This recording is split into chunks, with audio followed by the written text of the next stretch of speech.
કુદરતી ખોફ માવઠું આવતા અમરેલી જિલ્લા ગામડાઓ પાણીમાં ડૂબ્યા। જાફરાબાદ તાલુકાનું નાગેશ્રી ગામમાં પાણી આવતા અનેક મકાનો ધરાશાયી, ખેડૂતોના રહેવાનું મકાનો પણ છીનવી લીધા। ખેડૂતોના કપાસ, બાજરી, જુવાર અન્ય પાકોને મોટું નુકસાન। લોકોની 4 વ્હીલ 2 વ્હીલો પાણીમાં ડૂબી ગઈ હતી। નાગેશ્રીના ખેડૂતો અને ગ્રામજનો થયા કંગાળ।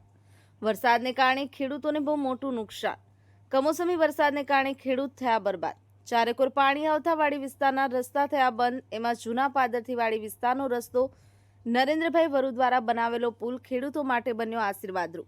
આવી પરિસ્થિતિને પહોંચી વળવા માટે સરકારે ખેડૂતોને સારી એવી સહાય આપવા વિનંતી। ખેડૂતોની જેમ દરિયાઈ ખેડૂતો પણ અત્યારે થયા છે કંગાળ। સરકાર સહાય નહીં આપે તો ખેડૂતોને અને દરિયાઈ ખેડૂતોને આપઘાત કરવા મજબૂર બનવું પડશે, કારણ કે ખેડૂત પાસે હવે કાંઈ આવકનો સ્ત્રોત વધ્યો નથી। આવી જ રીતે અમરેલી જિલ્લાના તમામ ગામડાઓમાં મોટું નુકસાન જોવા મળ્યું છે અને ખેડૂતો અને દરિયાઈ ખેડૂતો અને સાગર ખેડૂતો ત્રાહિમામ બન્યા। વારંવાર માવઠા આવવાથી ખેડૂત અને સાગર ખેડૂત અત્યારે કુદરતની વિશ્વાસે અને નાગેશ્રીમાં નરેન્દ્રભાઈ સરપંચ ખૂબ એવી સારી સેવા જોવા મળી છે। ગમે ત્યારે ફોન અને અડધી રાતનો હોકારો। નાગેશ્રીમાં નરેન્દ્રભાઈ સરપંચ। Manubhai Parmar, Mahadev Times News, Jafrabad.